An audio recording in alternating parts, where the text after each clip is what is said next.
একটু ভালো করে লক্ষ্য করলে বোঝা যায় ব্যস্ত এই জীবনের মাঝেও প্রকৃতি কিভাবে তার নিজের ছন্দে মেতে থাকে। নীল আকাশের নিচে এই সবুজ গাছের পাতাগুলোর দোলা যেন মনের সব ক্লান্তি নিমিষেই দূর করে দেয়। বাতাসে দুলতে থাকা এই ডালপালাগুলো মনে করিয়ে দেয় একটু থামা এবং প্রকৃতির এই সৌন্দর্য উপভোগ করা কতটা দরকার। দিনের শেষ আলো যখন গাছের মগডালে এসে পড়ে, তখন এক অদ্ভুত শান্তিময় পরিবেশের সৃষ্টি হয়। প্রকৃতির এই শান্ত রূপ আমাদের মনে এক অদ্ভুত প্রশান্তি এনে দেয়।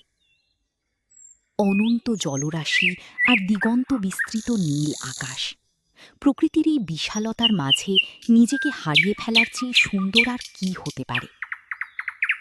উপকূলের শান্ত জল ছুঁয়ে এগিয়ে চলা এই ছোট্ট নৌকাটি যেন একাকিত্বের এক অপূর্ব গল্প বলে।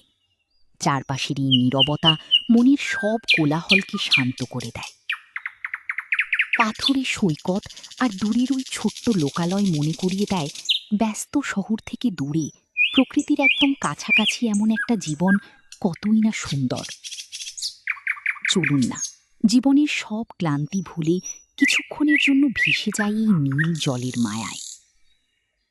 সবুজ ঘাসের গালিচা আর তার ওপাশেই ছুঁয়ে থাকা নীল জলরাশি, প্রকৃতির এই বৈপরীত্য চোখের কোণে এক অদ্ভুত প্রশান্তি এনে দেয়।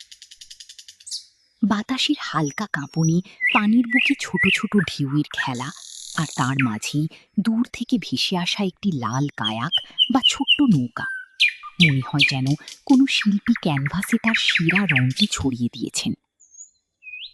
দূর দিগন্তে নোঙর করে থাকা ছোট ছোট নৌকাগুলো যেন এক শান্ত দুপুরের গল্প বলছে।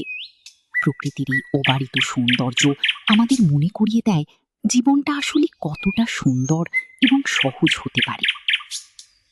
প্রকৃতির ক্যানভাসে শরৎ মানেই যেন এক অদ্ভুত রূপান্তরের গল্প।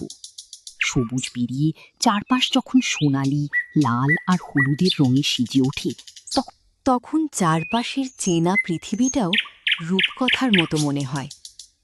হ্রদের শান্ত টলটলে জলের বুকে গাছের এই রঙিন প্রতিচ্ছবি যেন এক জীবন্ত চিত্রকর্ম। বাতাসের মৃদু ছোঁয়ায় যখন দু একটি শুকনো পাতা জলের উপর ভেসে বেড়ায়, তখন মনে হয় সময়টাও যেন কিছুটা থমকে গেছে।